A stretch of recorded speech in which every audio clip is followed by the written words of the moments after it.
So I've been drinking since I was a teenager, and I think it's about time that I admitted that I think I might have a drinking problem, guys. And I think it's pretty serious. Because unlike other people's drinking problems, mine involves me getting drunk and then assuming the personality of the type of person who would stereotypically drink the kind of drink that I'm drinking, like in their native culture. And it'll get worse and worse the drunker that I get. So let me give you a couple examples. If I'm drinking tequila, I'll turn it into a Mexican beach bum. And I'll be like, "Hey, papito, let's party, eh? Call up some chiquitas. Bring us some of that Mexican brickweed. Let's get a clam bake going. Ay, chingada madre." I guess was kind of a Cheech and Chong kind of stereotype there. All right, but then if I'm drinking vodka, on the other hand, I'll turn it into like a Russian gangster stereotype who pronounces my V's and W's backwards. Like, "Is this vodka or water? I don't know. They both taste same to me. I am drinking this all day and no getting drunk. What is going on?" And then if I am drinking cheap beer, I'll turn into like a small town jock where I'm like, "Wee-hoo! Let's pop our tailgates and rally for the sports game, y'all.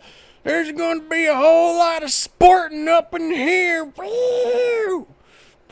And then if I'm drinking wine or brandy, on the other hand, I'll turn into a wealthy, smug English gentleman, like very high society, snooty, uppity type. And of course, I will have an impeccable English accent, just the Queen's English, like, "Oh, yes, this one runs on the glass just right.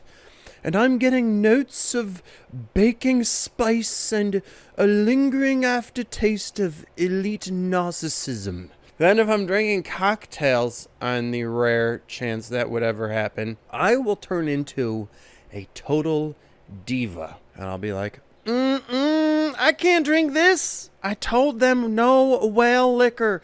I can just taste the plastic off of those cheap bottles. Ugh. Quality is so hard to find these days. Where in this one-horse town can a girl find a good, organic, handcrafted, artisan-made, heirloom Long Island iced tea? Excuse me, can I speak to the manager? Because this is unacceptable."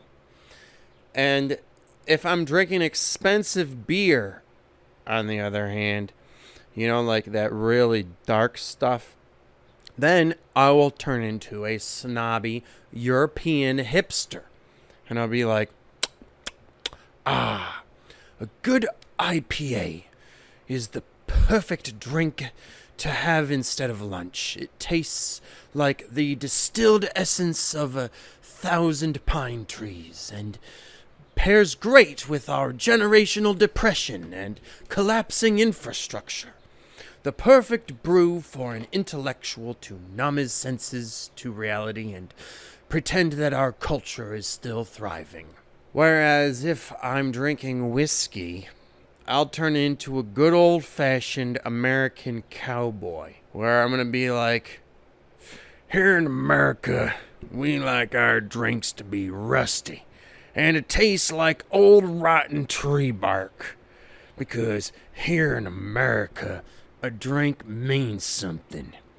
And here in America, a man drinks whiskey, even when he's dehydrated.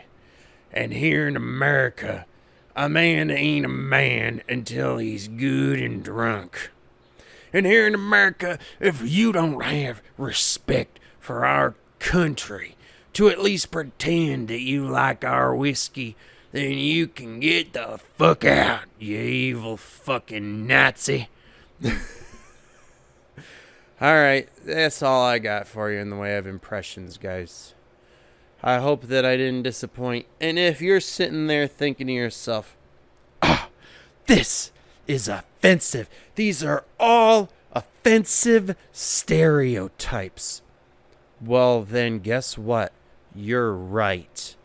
And that's the fucking joke, you dumbass. And if you're sitting there thinking, hey, you know what? This needs more diversity and inclusion, because you didn't do one about malt liquor being drunk by, black ghetto culture people, and you didn't do one about the white wine being drunk by soccer moms, and you didn't do one about liqueurs being drunk by whoever drinks those. Well, you know what? I would say to you, shut the fuck up.